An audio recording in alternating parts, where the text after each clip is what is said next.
Yo, yo, what is going on, you guys? Cyber here, and today we have a very special video because today I'll be showing you guys beginner tips for if you're getting started with Arc. So if you're brand new, you're just starting out, you don't know what to do, or you want some guidance and help, this is exactly what we'll be talking about today. Now these tips are going to be geared towards official PvP, specifically classic PvP, which is the servers that I play on. So a lot of it can apply to other servers, but it's going to be, considering the fact that you're not going to have all the other maps or all the other features that classic PvP has. But I think it'll apply to most people since these are beginner tips anyway. And I should mention this is going to be part one of two parts because there's no way I'm going to squeeze all the tips into one video. So we'll split these up into two, and I'll talk more about that at the end of the video. But for now, let's get right into it. So tip number one is actually going to be the body build of your character. Now in PvP, what you actually want is the smallest hitbox. So as most of you start out with a character that looks probably something like this is not the most advantageous in PvP. So let me show you how to build a better character. So even if you guys created a character already, it really helps to actually create a new survivor right here on your, die screen. And what you'll want to do is you'll actually want to be a female, and you want to go for like a medium skin tone, and usually like black hair. I always make my eyes red, but the rest of these are actually going to go. They're going to be the smallest that you can make them, because it gives you a smaller hitbox, and a smaller hitbox will make you, it'll give you a better advantage in PvP specifically. Unfortunately, that's the meta, and basically everyone's going to look like this, but if you want to survive in PvP, it really gives you an advantage. Actually, the only thing I'll raise is actually the lower jaw, just so the character doesn't have this derpy overbite. So that's the only thing I changed, but it doesn't make much of a difference. Anyway, create a character name for yourself, and you can spawn in South Zone 1. South Zone 2 is actually a little bit better, and I'll show you guys why in tip number 2. Alright, so we are spawning in South Zone 2.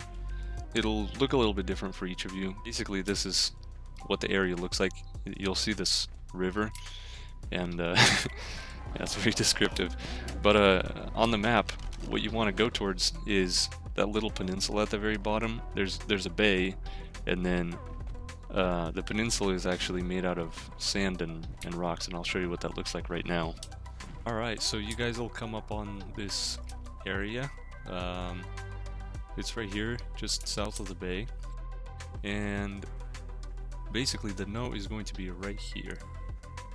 Very easy. Probably the easiest node on the whole island. So once you hit that, you'll see this multiplier in the corner of your screen, and you'll see that you got a bunch of XP, so you can level up now. I'm not going to level up right this second. Once we hit these 3 notes, I'll show you guys which points to invest in. So note number 2 is going to be right here, very close to it, and then the last one is right down here. So as you can see, they're all right next to each other. Cool. So we got a lot of XP now. Would be wise to put in some points. I usually go for movement speed first. I usually do like 110, and then I'll put in some points into weight. Go for 150, and then HP is good too, because you're going to be attacked by a lot of stuff usually in the beginning. And then I focus back on movement speed again. Okay, so I'll show you guys where the next node is, and it's actually right back into here. So we're running along the bay, and we're gonna go right back up into the jungle here.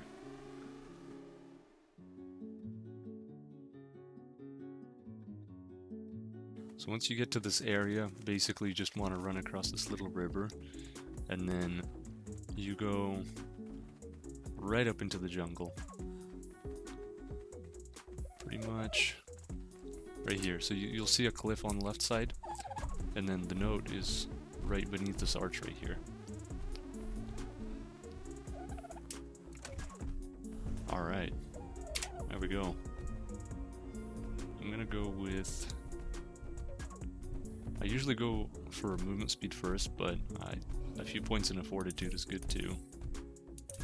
So, alright, so there are tons of notes on the island. I'm not going to have enough time to show you all of them. The thing that I would recommend is looking at the original note run by Lucky by Nature. They do a pretty good video on that. I'll leave a link in the description. The thing I'll say about it is that I don't do it myself personally, as in I don't do it all at once. I do like 4 or 5 notes at a time, because if you get killed along the way, you lose out on all that XP. So I'll show you guys how to power level right now, basically with this multiplier on the side.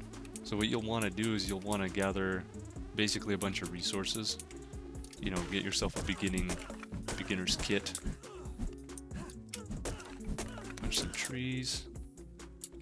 Gonna pick up some rocks. Okay, so basically the thing that's gonna level you really quickly is going to be crafting stuff. So you want to craft like the basic tools first. And killing stuff actually levels you pretty nicely too. Just be sure not to die very early on, because you'll lose out on all that XP. Wait, did I knock him unconscious first? What the heck? These actually, I think, give a pretty decent amount of XP. Alright, so tip number 3 is going to be which items are basically for beginners. Good ones to start with. I always recommend the stone hatchet. Campfire is really good, but sometimes you can use other people, so it's not necessary right off the bat, especially if you're on like a populated server. Clothes are always good. They help you out, and they give you XP. I always go for the storage boxes, very important. Mortar and pestle, spark powder. These 2 things are going to level you really nicely, so those are a must, I think, in the beginning. Simple bed. Yes, you're going to need to respawn somewhere. Spyglass. Bolas are very important for PvP. I always go for a wooden bow and arrows at the beginning. Let me see here. Gunpowder, and then we can pretty much go straight into hide. Wooden box, yes. And then rafts are very important as well, because these guys actually level you quite nicely, especially if you're on a multiplier. Preserving bin, very important. Refining forge and smithy are key, so those are a must. These ones, yeah, sure. You can get better tools from alpha raptors and alpha carnos and stuff, but we're not going to go into that right now. But trank arrows and parachutes, and that's about it. That's all we can learn for now. Alright, and just to review tip number 4, it is point investment in stats. So a good one to go for me is movement speed, but I always recommend weight and health are really good ones to put points into, as well as a little bit of stamina, maybe a little bit of melee damage, and a little bit of fortitude helps as well. Alright, so while we're working on tip number 2, I'm actually going to give you guys tip number 5, which is going to be Gamma 5. So basically, if it gets too dark, what you want to do is press tab and type in Gamma 5. There we go. So that'll lighten things up for you so that you can see. And then if you want to go back, you'll go Gamma 2 or 1. It just kind of depends on what your computer is set to. Sometimes you'll go Gamma 6. But actually, if you go to settings and options, right under this tab, you can assign a value to Gamma 1 and Gamma 2. So what that means is, if you press this button, which for me is going to be hyphen and equals, then it'll change between those 2 values. So this is my light and this is my dark. So when I press those 2 buttons, it'll toggle between them both. So you can see in the darkness like this. So very, very helpful. A lot of beginners don't know this. So back to tip number 2. If you create a storage box like this for yourself, this really helps with raft building. I suggest just putting all your resources in there. You know, this stuff I actually don't need, so I'm just going to throw it away. Yeah, there we go. Standing in a pile of packages. Alright, so once you get all the resources, you'll be able to craft the raft. I really suggest just putting it into a box like this until you're ready to craft. Then grab the notes, then build the rafts. So with all the resources in your inventory, you can just hit A, and looks like I can only craft 2 of them right now. 3? Okay. So you'll see right here how quickly we'll level up with this. Boom, 3 levels. Look at that. Let's see what the next one puts us at. Alright, another 3 levels. Look at that. That is just crazy. There we go, once again. I'm gonna put these 2 points into fortitude, I'm thinking. Yeah, those are good stats to go into. Let me see. I usually popcorn these rafts because I don't need them for anything. They're very heavy, so I don't suggest carrying them around. Alright, so I had to jump into official PvP in order to get the sickness from somebody, and this guy just got me sick, which is awesome. And you can tell you're sick by that little icon in the corner there. So, and you're always coughing all the time. And the other thing too is your stats are decreased. So this is a leveled character, but basically movement speed is increased, but everything else is decreased. So, and I'll show you guys how to cure this sickness without any need for leech blood or anything like that. You can go to any drop, and I'll show you how to transfer out a drop right now. Looks like that's the closest one, so that's where we'll go, right up there. Oh, someone picked the drop. Fantastic. Alright, so basically when you come up to any drop that you can access, what you gotta do is you go inside the drop here, and you go to travel to another server, and then what you do is you just pick some other server that you want to go to. Let's go for maybe like this one. Not a lot of people. Let's go for a lot of people. Sure, why not? Wait, that's 221 ping. Heck no. Let's go for this one. No, this one. This one. There we go. That's the one. Okay, so you hit join with survivor, and then what that does is it transfers your character over there, but it cures your sickness, as you guys will see in a moment. Alright, so I can just spawn in any area right now.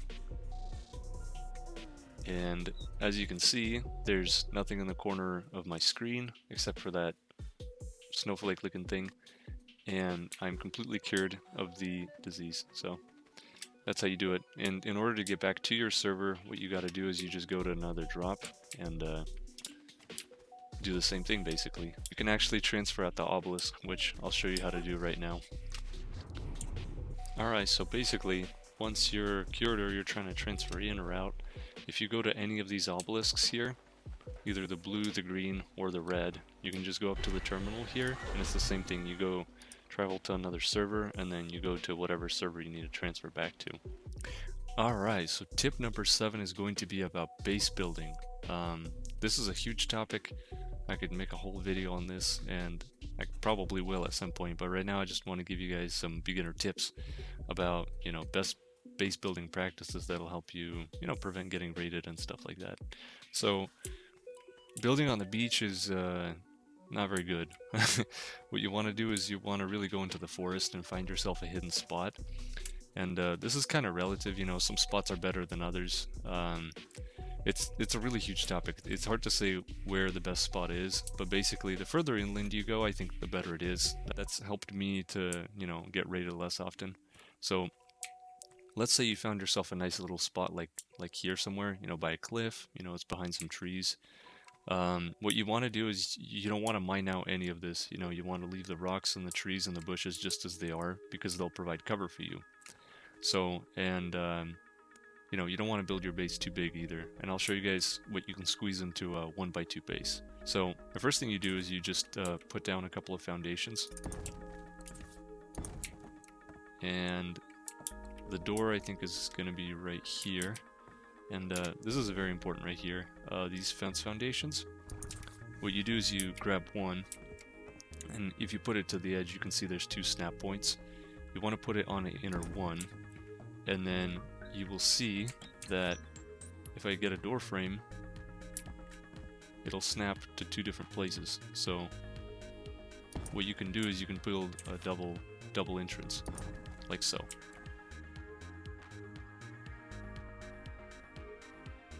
You just put the doors on them, like so.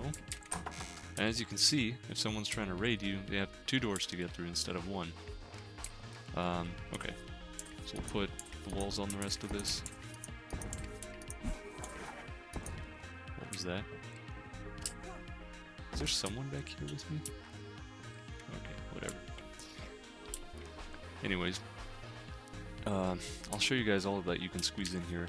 You can actually get a couple of forges in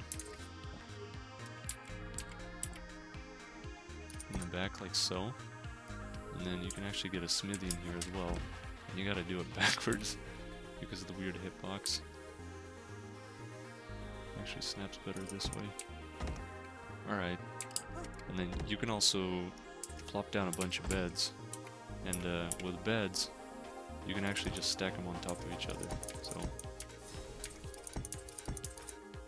you can put in as many as you want. The rest of this kind of depends on, you know, how you want it. Basically, you can put a press bin right here and still get out of your house. It's perfect. What you can do is you can put a campfire like so. But my suggestion is I usually go for all pestles and mortars right here in this area. So you can put in like probably like 10 of them.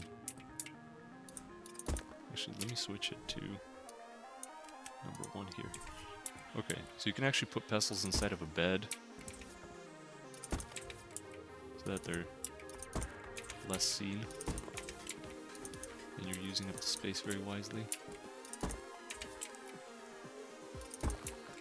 The challenge with it is accessing, you know, the inventory, but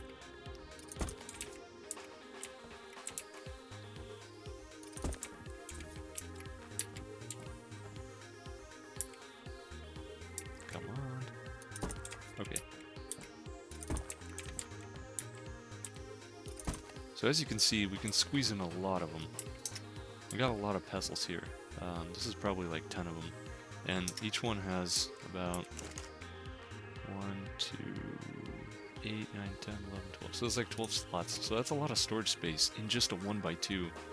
So this is the way I suggest to build bases. Basically, you know, very compact. You don't need to hang out here too much, but it's a place to store away your stuff, and it's most likely going to be so much safer than out on a beach somewhere. We'll just put the roof on this now. And then what you can do here is you can actually just put a stairs here for ease of access. So yeah, this is very hidden. The other thing I wanted to mention was different tiers. Like I built this out of wood, which is what I strongly suggest in the beginning, and actually I still build out of wood at level 91, because here's the thing, every tier has its advantage and disadvantage. The thing about thatch is you should never build out of thatch. That's the thing. It's very easily destroyed. It's not good for anything except for like templating your base. But basically, wood is harder to raid than the other materials except for metal. So when someone comes across your base, they can't use explosives, or they're gonna need like twice as many explosives as something like stone. So it'll be harder for them to get in here. The other advantage of it is that it looks kinda, well, noobish. You know, it looks like a noob built this, so they'll have less reason to get in here, especially if it's a 1x2. The disadvantage of wood is that wild creatures can damage it, like alpha raptors. So if they aggro on your base, you know, eventually they'll wear it down and destroy it. So you either have to keep repairing your stuff, or, you know, just rebuilding stuff all the time. I've had that happen. But, you know, if you build it in a place like this where, you know, nothing's really going to come over here, then you should be good for the most part. You should be able to store your stuff.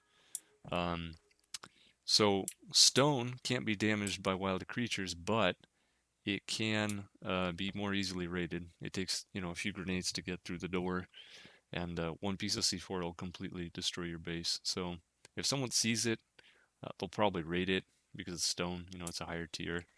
And then metal, of course, is the strongest. Harder to raid. You pretty much need C4 only to raid a metal base. But the disadvantage is, if someone from like a higher level tribe sees your metal base, they're pretty much guaranteed to raid it. You know, it draws a lot of attention because metal suggests that you have higher quality stuff, and they'll want to check in to see what you have inside your base. Wood, kind of, I think it's just overall, it's just the best material to build out of. I don't mind repairing things, and if you stay hidden, you should be pretty safe. Those are basically my beginner tips for base building. Again, I'll probably make a video on this later, explaining, the ins and outs and different bases and all that. But for now, we'll hopefully those things will help you get started. Alright, so tip number 8 is going to be dying when you log off. So you put all your stuff inside your base, and you basically get killed, like by this turkey right here. Come on, kill me. There we go. Let's go. Cool. The reason why you want to do this is because, if you're inside your base, someone could detect you, and they could find your base. And someone could get you sick if they raid you. They can put you in a cage and all this other stuff. So to avoid all of that, I just suggest logging off by getting yourself killed so that your body's actually not on the server. But anytime you want, you just respawn back inside your bed like this, and you have immediate access to your base. So yeah, easy peasy. Alright, tip number 9 is going to be the global chat. So as you can see, people are chatting. If you hit enter, there's the global chat, so you can type in whatever you want. But if you're close to someone, you're in the relative proximity, like you can see them running in front of you, I suggest you hit tab 3 times until you go to local. So then you can, chat with them and you don't have to spam global. It just, sometimes a lot of people talk too much and it's hard to see what's going on. But as you saw here, you also have tribe chat for talking to your tribe mates, and then you have alliance chat for anyone who's in your potential alliance, which is disabled on classic PvP and small tribes. Anyways, tip number 10 is really easy. A lot of people ask for where resources are, and it's hard to explain, every single spot for every resource. But again, if you guys go to Google and you literally type in island or whatever map you're on, resource map, this gives you a comprehensive guide of where to look for stuff. So if I turn all these off and I'm looking for, let's say, like obsidian, boom, you can see on Volcano there's a lot of obsidian. There's obsidian on this mountain and on this mountain. And there are some obsidian deposits down here, which are down inside the caves, which this map doesn't tell you. But basically, this gives you a guide for, looking for different things. If you're like, where do I find metal? Well, there's a lot of metal right here.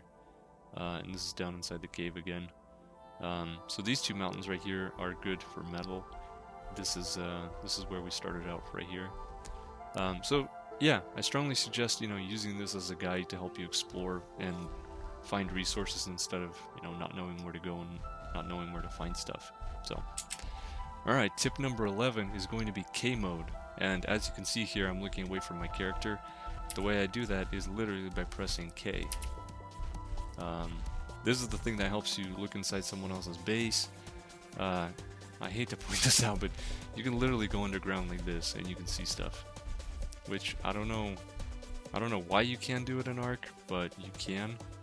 And the other thing I should mention is there's a quick K mode. So if you go into options and you go to the selfie cam, I have it toggled to left alt right here. So instead of pressing it, and then pressing it again, I just hold it down quickly like this, and I can see what's behind me. So this is very helpful in PvP, in PvE, when you're running like this and you can see what's chasing you or what's not chasing you.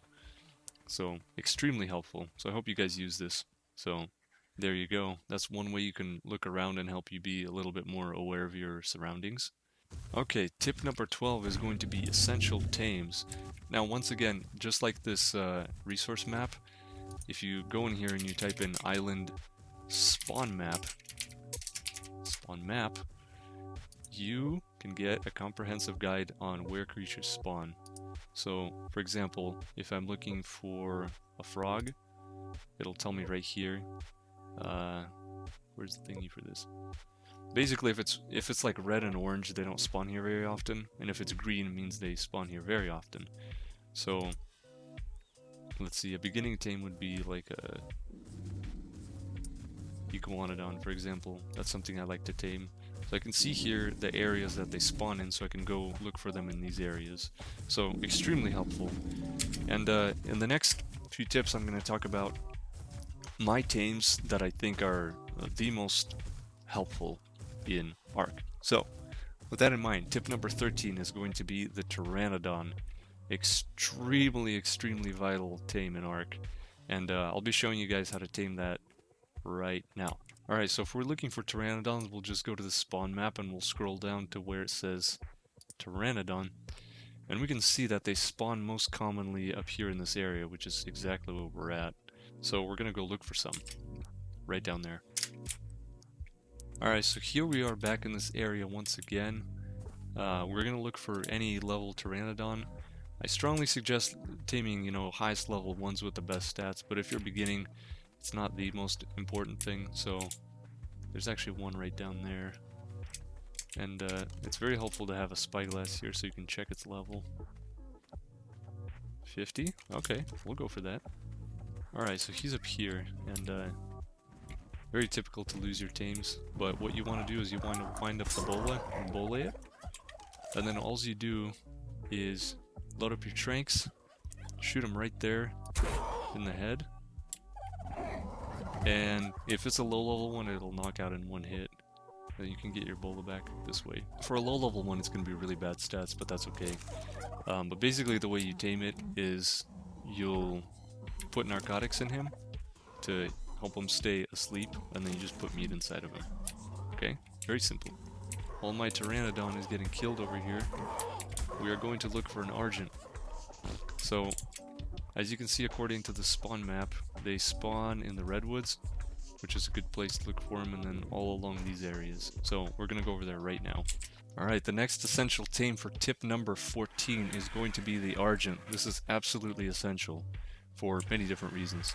First of all, for its stats, if you look at its stats, it has high stamina, high weight, usually melee damage and health are really good. So this thing can do a whole lot. It can get you all the way across, you know, any map. He can carry a lot. And on top of that, he can actually craft stuff inside his inventory if you get the saddle on him. So he's basically like a flying smithy. So basically he can pick up different tames with his claws. So for example, you know, if I want to tame a parasaur, I can come up and right click and take him all the way into my base and into my trap to get him tamed. So the Argent is an absolutely essential tame in my opinion. Alright, tip number 15. The next essential tame is the dire bear. This is an absolute must. Okay. Anyways, the dire bear can gather berries and meat. He's got all the best stats. All the stats are always high on dire bears. He can run pretty quickly. He can get you across the island really fast. And he's not that hard to tame. What you do is you gather honey for it, basically, to tame it, and, well, that's pretty easy. So, the dire bear, in terms of land animal, is super good. It's just the versatility makes him an absolute essential tame for your tribe, so, yeah. Alright, so tip number 16 is going to be avoid fires, which sounds crazy, because, you know, you need fire to cook meat and all that, but the thing is, if you take a look at this, this is incredibly obvious. This will draw attention to you if you're, you know, building a fire by your base or whatever. What I suggest is building a fire away from your base. Cook some meat and bring it in. Don't have it around any area where your tames are standing or you're doing something important, because it's just going to give away your location. Okay, so avoid torches, avoid fires, do them in the daytime. That's really going to help you survive, because it's too obvious. So, yeah. Alright, and the last tip I have for you guys, tip number 17, is going to be PvP on a PvP server. The thing is this, PvP servers are made to be, you know, player against player, so you're going to be fighting people, they're going to attack you, they're going to raid you, but what I suggest is not giving up. You know, it's really part of Ark, and it's part of the game. It can be fun, you know, playing against someone else and fighting, but I see some people that are surprised, or they complain about not, getting attacked or getting raided or fighting or something like that. But the thing is, that's the nature of the server. That's what they're made for, and that's what's going to happen. Is you're going to fight against other people. They're going to fight against you. You're going to raid them. They're going to raid you, and that's just how it is. So if you guys are interested in living peacefully and just building up, I strongly suggest PvE servers. I'd go to official if I were you, but there are a lot of unofficial servers that you can join. So if fighting is not your thing, I suggest going there. But everyone who's interested, I would really recommend everyone to be on a PvP server, because it's just way more fun to fight against someone, and yeah. Anyways, thank you guys for watching the video. If you found it helpful, please leave me a like, subscribe to the channel, that would be extremely helpful. And let me know in the comments what is your favorite tip, the one that you found most helpful, and or if there's something else you're still wondering about, let me know in the comments as well, because I'll be coming out with part 2 where I'll be sharing more tips that are a little bit more advanced. So if there's something you're wondering about, let me know so that I can include it in that video. And if you know of someone who might find this video helpful and they might enjoy these tips, be sure to share with them as well, because that's who the video was really created for someone who's just starting Ark and just getting into it. Tips and tricks to help you get on your feet and help you get started and enjoy the game. So yeah, up next I have a PvP series that I'll be coming out with, so keep your eyes peeled for that. Yeah, thank you guys so much for watching, and I'll see you in the next episode. Peace!